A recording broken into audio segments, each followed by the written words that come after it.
오늘 하나님 말씀은 구약성경 시편 103편 1절부터 14절입니다.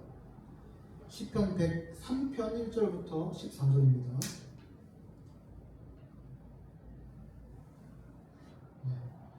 제가 여러분들에게 읽어드리겠습니다. 하나님의 말씀을 들으십시오. 내 영혼아 여호와를 송축하라. 내 속에 있는 것들아 다 그의 거룩한 이름을 송축하라. 내 영혼아 여호와를 송축하며 그의 모든 은택을 잊지 말지어다. 그가 내 모든 죄악을 사하시며 내 모든 병을 고치시며 내 생명을 파멸해서 속량하시고 인자와 긍휼로 관을 씌우시며 좋은 것으로 내 소원을 만족하게 하사 내 청춘을 독수리같이 새롭게 하시는도다. 여호와께서 공의로운 일을 행하시며 억압당하는 모든 자를 위하여 심판하시는도다. 그의 행위를 모세에게 그의 행사를 이스라엘 자손에게 알리셨도다. 여호와는 긍휼이 많으시고 은혜로우시며 노하기를 더디하시고 인자하심이 풍부하시도다. 자주 경책하지 아니하시며 노를 영원히 품지 아니하시리로다. 우리의 죄를 따라 우리를 처벌하진 아니하시며 우리의 죄악을 따라 우리에게 그대로 갚지는 아니하셨으니 이는 하늘이 땅에서 높음같이 그를 경외하는 자에게 그의 인자하심이 크심이로다. 동이 서에서 먼 것 같이 우리의 죄가를 우리에게서 멀리 옮기셨으며 아버지가 자식을 긍휼히 여김같이 여호와께서는 자기를 경외하는 자를 긍휼히 여기시나니 이는 그가 우리의 체질을 하시며 우리가 단지 먼지뿐임을 기억하심이로다. 아멘.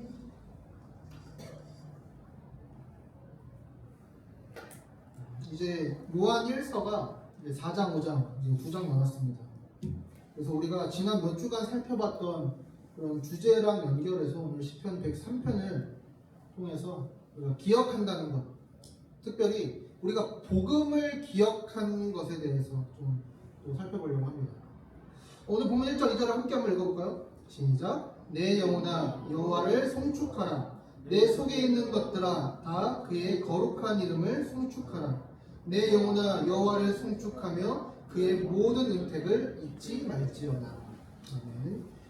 이 2절 마지막에 다윗은 그의 모든 은택을 잊지 말지어다 라고 말해요. 다윗은 그냥 단순히 기억하라 라는 어떤 그냥 평문장이 아니라 굳이 그러니까 잊지 말라 라는 이중부정의 문장으로 말하고 있습니다. 그러니까 강조하고 있는 거예요. 무엇을요? 여호와의 은택을, 그것을 기억하라고. 여기서 은택은 보응, 그 다음에 되돌려주는 것을 의미합니다. 그러니까 하나님이 우리가 어떤 행동을 하든 되돌려주신다는 것을 기억하라는 거예요. 그러니까 우리가 죄를 지을 때 하나님께서 우리에게 어떻게 반응하시고 우리를 어떻게 대하시는지를 기억하라는 것입니다. 그리고 이제 3절부터 18절은 우리가 잊지 말아야 될 내용, 하나님이 어떤 분이신지, 그분이 우리에게 어떻게 반응하시는지 그것을 쭉 나열하고 있어요. 그러니까 다윗은 이 시편 103편을 통해서 우리에게 이렇게 말하거든요. 하나님의 성품과 그분이 우리를 위해 무엇을 행하시는지 잊지 말자.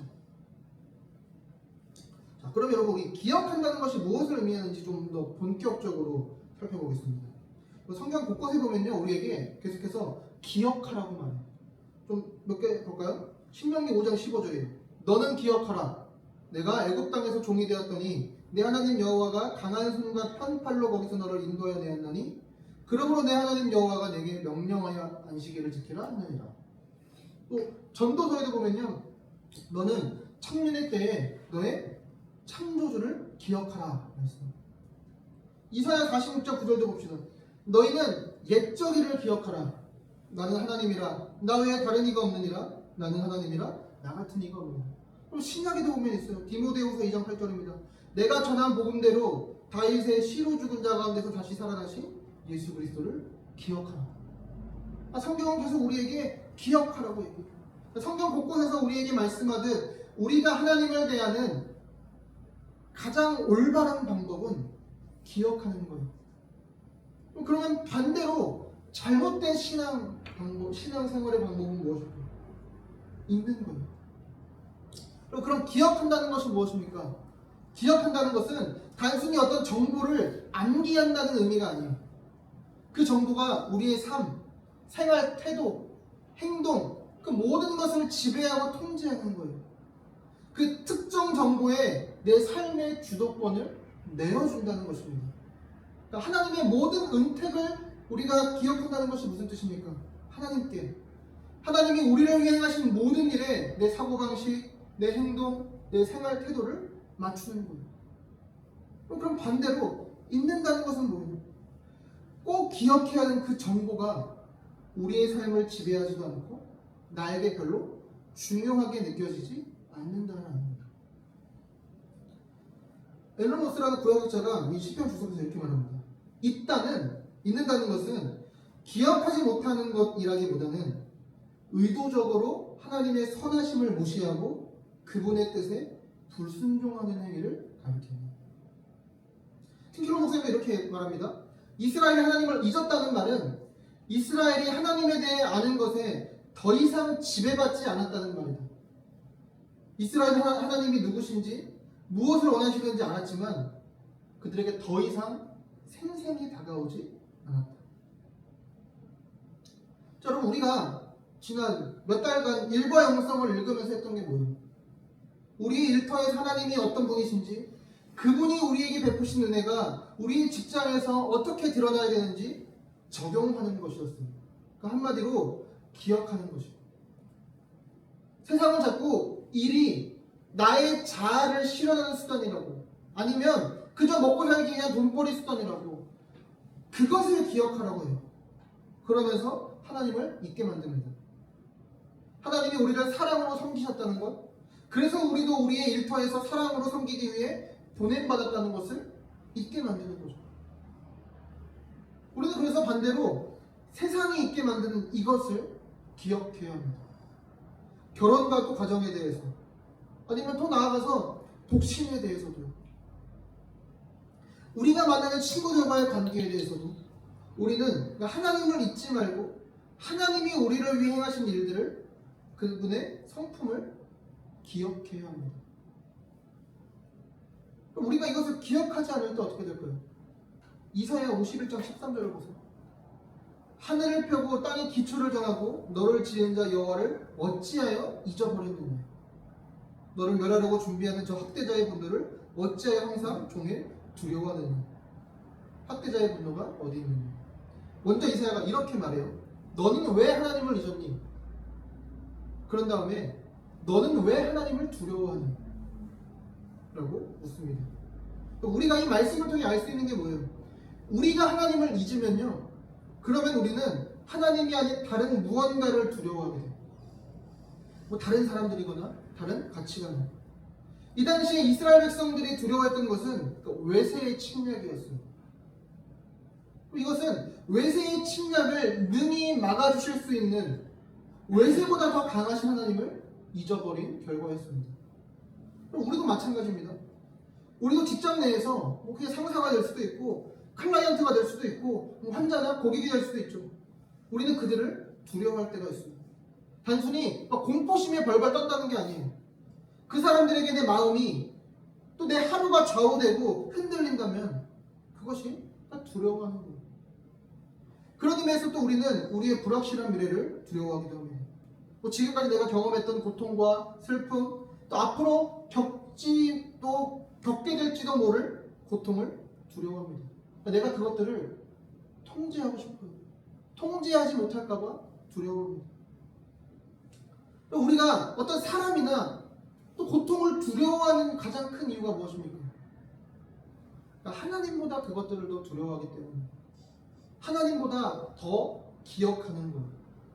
이런 우리에게 필요한 것은 하나님을 더 기억하는 것입니다. 우리는 가장 높고 위대하고 강하신 하나님이 나를 사랑하신다는 것, 그것을 우리는 기억해야 됩니다. 그러면 우리는 어떻게 기억할 수 있을까요? 다시 본문 1절 2절을 보세요. 내 영혼아 여호와를 송축하라. 내 속에 있는 것들아 다 그의 거룩한 이름을 송축하라. 내 영혼아 여호와를 송축하며 그의 모든 은택을 잊지 말지어다. 다윗이 하나님의 모든 은택을 기억하라고 누구에게 말하고 있어요? 자기 자신에게 말하고 있습니다. 이게 기억하는 방법이에요. 나에게 계속 말하는 거예요. 마틴 로즈 존스라는 20세기 영국의 목회자였던 이 마틴 로즈 존스 목사님도요, 영적 침체라는 책에서 이렇게 말합니다. 인생에서 대부분의 불행은 우리가 자아에게 말하는 대신 오히려 자아의 말을 듣는 데 있음을 모르겠습니까? 아침에 눈을 뜰 때 바로 떠오르는 생각이 어떤 것들인지 보십시오. 내가 의식적으로 그 생각을 하는 것이 아닙니다. 그 생각이 절로 떠올라 나에게 먼저 말을 걸고 어제 있었던 문제나 그 밖의 일들을 상기시키는 것입니다. 그러니까 누군가 먼저 내게 말을 겁니다. 그 누군가가 누구일까요? 네, 자아입니다. 자신을 다룰 줄 아는 것은 영적인 삶을 살아가는 데 중요한 기술입니다. 자신을 장악할 줄 알아야 합니다. 그러니까 자신에게 이야기하고 설교하며 질문해야 합니다.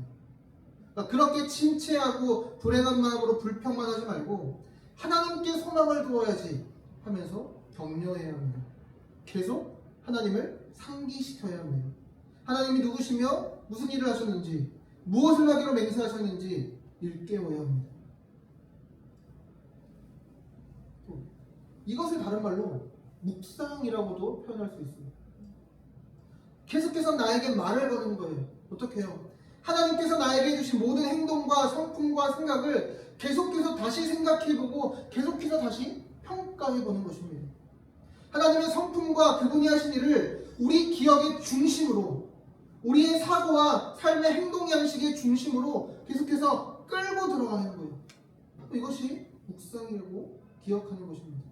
우리가 마태복음을 매일 묵상하고 있죠. 우리는 그것을 그저 읽는 것을 넘어서 묵상해야 합니다. 오늘 우리가 읽은 본문에서 드러나는 예수님은 어떤 분이십니까? 그리고 그분은 우리를 위해 무엇을 행하셨나요? 그것이 오늘 하루를 살아갈, 혹은 오늘 하루를 살았던 우리에게 어떤 의미입니까? 그분이 행하신 일이 우리의 직장에서, 우리의 가정에서 우리가 어떻게 살아가야 될지 어떻게 제시해주고 있습니까? 우리를 어떻게 이끌어가나요? 계속해서 스스로에게 말하는 거예요. 계속해서 스스로에게 질문하고 답해보는 것입니다. 그래서 여기는요, 충분한 시간이 필요해요. 고민하고 사고할 충분한 시간이 필요합니다. 이럴 때 우리는 때때로 어떤 날은 그 사실이 크게 와닿지 않을 수도 있어요. 계속 읽었고 계속 들었던 얘기라면서 무심코 지나갈 수도 있습니다. 그런데 어느 순간 매일 듣고 읽었던 말씀이 마음에 와닿아요. 우리의 상황들을 해결할 수 있는 유일한 길이 선하신 하나님께서 내 삶을 보호하시고 이끌어가신다는 것밖에 없음을 진짜 알아가기 시작하는 거예요. 점점 마음속에 와닿다가 결국 그 말씀이 우리의 마음과 생각의 중심을 장악하기 시작합니다. 그러면 우리는 진짜 이렇게 고백하게 되는 거죠. 하나님이 나와 함께하고 계시니, 자주 부르는 찬양이죠. 그 약속 안에서 내 영혼 평안해. 내 뜻보다 주님의 크신 계획나 신뢰해. 아까도 찬양했죠. 날마다 숨 쉬는 순간마다 주님 앞에 이 몸을 맡길 때 힘 주시네, 위로하노라. 그럼 이 고백이 진짜 오해의 고백이 되기를 소망합니다. 우리의 묵상이 끊임없이 하나님과 그분의 성품을 기억하는 것이 우리를 그 고백으로 이끌어가기를 소망합니다. 여러분, 이제 중요한 것이 남았습니다. 우리는 그럼 무엇을 기억해야 합니까? 특별히 하나님의 어떤 성품, 그분이 우리를 위해 행하신 그 무엇은 무엇입니까? 오늘 이 내용들이 오늘 읽은 본문의 나머지 부분에 등장합니다. 오늘 본문에서 우리가 꼭 기억해야 될 것이 있다면 저는 8절일 것 같아요. 제가 번역한 건데 8절 9절을 같이 한번 읽어봅시다. 긍휼과 은혜의 여호와, 노하기가 더디고 헷세드가 많으신다. 영원히 꾸짖지 않으실 것이다. 그리고 영원히 화를 품지 않으실 것이다. 롤프 제이콥슨이라는 구약학자가 이 시편 103편을 주석하면서 이 시의 메시지는 어떤 사람이 하나님의 마음, 즉 여호와의 성품의 핵심을 알기 원한다면 헷세드라는 개념을 이해해야 된다라고 말합니다. 그럼 헷세드가 뭔가요? 성경의 헷세드는 뭐 사랑, 인애, 뭐 충성, 헌신 등등으로 번역해요. 그러니까 한마디로 번역하기 어려운 단어라는 거예요. 그러니까 마치 우리로 치면 정 같은 단어 있죠. 그러니까 외국인들이 정을 이렇게 번역 못하잖아요. 그런 것처럼 이 헤세드라는 단어도 우리가 그냥 한 단어로 이게 번역하기가 너무 어려운 단어예요. 근데 저는 이 헤세드를 번역해야 한다면 이렇게 번역하고 싶어요. 그럼에도 불구하고의 사랑.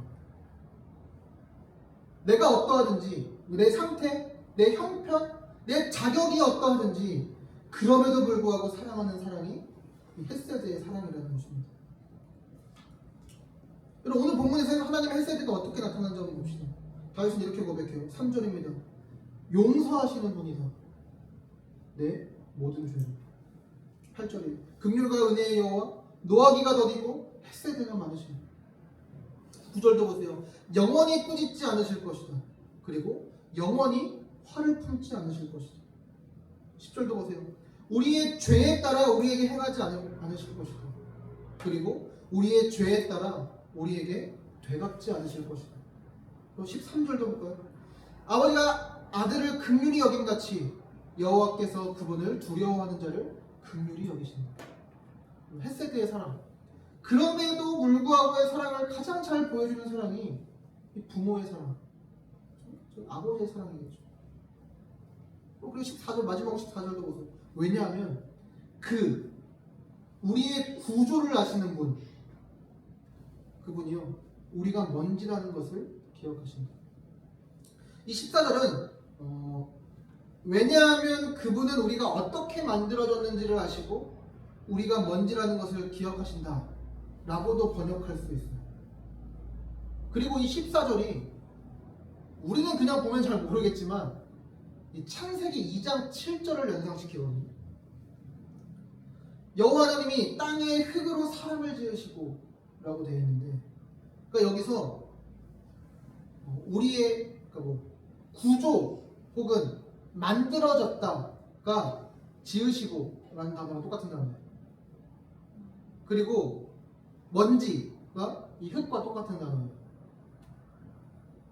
그래서 이 롤프 제이콥슨이 이렇게 설명해요. 여호와는 그러니까 우리가 먼지뿐임을 기억하신다. 이는 인간의 죄와 인간의 유한성을 모두 가리킨다. 이 고백은 이스라엘의 여호와가 인간을 창조하셨고 인간의 죄성과 연약함과 유한함을 하시는 하늘의 아버지이기도 하기 때문에 하나님의 불완전한 자녀를 향한 사랑 많은 부모의 자비를 베푸신다는 것이다. 하나님이 우리가 먼지뿐임을 기억하신다는 말은 뭐냐면 그분이 우리의 연약함, 우리의 죄, 우리의 유한함을 다 아신다는 것. 그분이 다 그것을 기억하고 계신다는 것. 그것들을 다 고려하고 계신다는 것. 하지만 그분은 그럼에도 불구하고 우리를 사랑하십니다. 이것이 우리가 기억해야 될 복음이에요. 다윗은 이 시편 103편 내내 우리에게 그러니까 그것을 말하고 있는 거예요. 계속해서 기억하라고. 무엇을? 하나님의 헤세드를. 하나님의 그럼에도 불구하고의 사랑. 그런데 여러분, 하나님께서 어떻게 우리의 이 새까만 죄를 기억하지 않으실 수 있습니까? 우리를 생각하실 때 조금의 거리낌도 없이 어떻게 우리를 그저 사랑하실 수 있을까요?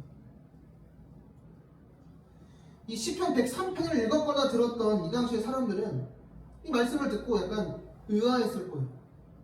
왜냐하면 이 시편 103편 8절은 출애굽기 34장 6절 7절을 인용한 거예요. 여기 보세요. 여호와께서 그의 앞으로 지나시며 선포하시되 여호와라 여호와라 자비롭고 노하기를 더디하고 인자와 진실이 많은 하나님이라. 인자를 천대까지 베풀며 악과 과실과 죄를 용서하리라. 그러나 벌을 면제하지는 아니하고 아버지의 악행을 자손 3, 4대까지 보응하리라. 그럼 시편 103편 8절이랑 이 출애굽기 34장 6절 7절의 차이를 알겠어요? 차이가 뭐예요? 출애굽기에는 벌에 대한 얘기가 있어요. 근데 다윗이 인용할 때는 이 벌에 대한 이야기가 빠져 있어요. 물론 뭐 경책에 대한 이야기는 있지만 그것도 자주 경책하지 않으신다고 말해요. 그럼 모세의 말이 틀린 걸까요? 다윗의 말이 틀린 걸까요? 사실 둘 다 맞습니다. 어떻게? 이사야 53장 6절에서 우리는 그 답을 얻을 수 있어요. 우리 같이 한번 읽어볼까요? 우리는 다 양 같아서 그릇 행하여 각기 제 길로 갔거든 여호와께서는 우리 모두의 죄악을 그에게 담당시키셨다. 여러분 여기서 그가 누구예요? 예수 그리스도십니다. 우리는 예수 그리스도께서 우리를 위해 행하신 일들을 생각할 때 모세도 다윗도 맞다는 것을 알 수 있어요. 모세는 하나님은 노하기를 더디하시지만 반드시 죄를 보응하신다고 말해요. 다윗은 하나님은 노하기를 더디하시고 우리의 아버지가 되셔서 우리를 사랑하시기 때문에 우리가 범죄했더라도 우리를 처벌하지 않으신다고 말해요. 그럼 이 두 문장이 어떻게 함께 갈 수 있습니까? 하나님이 우리 대신 하나님의 진짜 아들을 보내셨습니다. 하나님이 우리의 죄를 잊고 또 우리는 기억하시기 위해 하나님의 진짜 아들을 잊으시고 그분이 가져가신 그분에게 전가된 우리의 죄를 기억하기로 하십니다. 그럼 우리의 삶을 돌아봅시다. 한 주간 우리의 삶은 하나님을 잊어버리는 삶이었습니다. 하나님과 그분의 성품이 우리의 삶에 아무런 영향도 미치지 못하게 했고 우리는 그마저도 관심이 없었습니다. 그럼 하나님은 우리를 그냥 잊어버리시면 돼요. 그리고 그게 합당하고요. 하지만 하나님은 우리를 기억하십니다. 그리고 그 대신 하나님의 아들 예수 그리스도를 잊어버리십니다. 그분을 버리세요. 원래 우리가 겪어야 했던 버림받음과 잊음을 그리스도께서 대신 겪으셨습니다. 그래서 그분은 십자가에서 외치셨죠. 나의 하나님, 나의 하나님, 어찌하여 나를 버리셨나이까. 그리스도께서 하나님께 잊혀지시고 버림받아서 우리가 얻게 된 결과가 무엇입니까? 이사야 43장 25절은 이렇게 말씀합니다. 나를 위하여 나는 나를 위하여 내 허물을 도말하는 자니 내 죄를 기억하지 아니하리라. 하나님은 우리에게 이렇게 말씀하십니다. 우리 모두에게 우리가 그리스도 안에 있다면 우리가 그분을 신뢰하고 있다면 하나님은 우리의 죄를 기억하지 않으신다. 여러분 이것은 단순히 어떤 정보를 지워버리겠다는 것이 아니에요. 우리를 보실 때 거짓말하고 도둑질하고 사람들을 이용하고 욕심부리고 미워하고 음란했던 우리의 그 모든 죄에도 불구하고 그것으로 우리를 판단하지 않으신다는 것입니다. 하나님은 예수 그리스도 안에서 우리를 보세요. 예수 그리스도께서 아름다운 만큼 우리를 아름답게 보십니다. 예수 그리스도께서 사랑스러우신 만큼 우리를 사랑스럽게, 우리를 존귀하게 여기십니다. 이것이 우리가 기억해야 될 내용입니다. 이것이 우리가 매일매일 나에게 전해주고 질문하고 내 스스로가 답해야 될 내용인 것입니다. 이것을 우리가 계속해서 스스로에게 말할 때, 다시 말해 우리가 날마다 나에게 복음을 전할 때 우리는 세상이 주는 두려움에서 벗어나 평안할 수 있습니다. 우리는 더 이상 스스로를 증명하지 않아도 돼요. 우리는 더 이상 내 가치를 찾아내기 위해서 몸부림치지 않아도 됩니다. 우리는 가장 아름다운 예수님, 가장 사랑스러운 예수님, 가장 영광스러운 예수님처럼 받아들여진 존재들입니다. 모든 것을 판단하시는 분께 최고의 가치를 인정받은 그런 존재들이에요. 우리는 비록 부족하고 연약하고 더러운 죄인이지만 우리가 감히 바라거나 상상할 수 없을 만큼 사랑받는 존재들입니다.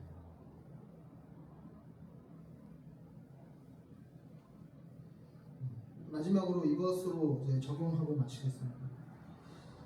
신학자들은 이 시편 103편이 어떤 사건을 표현하는 게 아니라 예배 때마다 불렀던 노래라고 말해요. 그러니까 매주 예배 때마다 온 교회가 함께 복음을 외쳤다는 거죠. 이 시편 103편으로 노래하면서 그러니까 스스로에게도 복음을 말했겠지만 온 교회는 동시에 그러니까 서로에게도 복음을 전하는 일을 했던 것입니다. 묵상이 그러니까 내 묵상이 한 몸을 이루고 함께 지어져가는 지체들에게 격려와 응원으로 전해졌을 것이고 또 복음으로 서로가 서로를 세워갔을 거예요. 하나님은 역시 이를 위해 우리와 함께 하시는 교회를 세우시고 우리를 모아 함께 지어져가게 보셨습니다. 그러니까 우리의 어떤 말씀 묵상의 나눔, 우리 삶 속에서 누린 묵상의 나눔, 서로를 위한 기도와 격려가 기억하기를 까먹고 살아가는 우리에게 복음을 기억하게 하는 하나님의 선물이 될 것입니다. 서로의 존재가 또 우리 모두에게 용기와 위로가 될 줄 믿습니다. 우리가 함께 한다는 것이 더욱더 복음을 기억하게 하는 원동력과 능력이 될 줄 믿습니다. 그렇게 복음 안에서 함께 지어져가는 우리와 함께 하시는 교회 모두가 되기를 소망합니다. 우리 시간 다 함께 찬양합시다. 우리의 기록한 놓지 않는 함께 찬양합시다.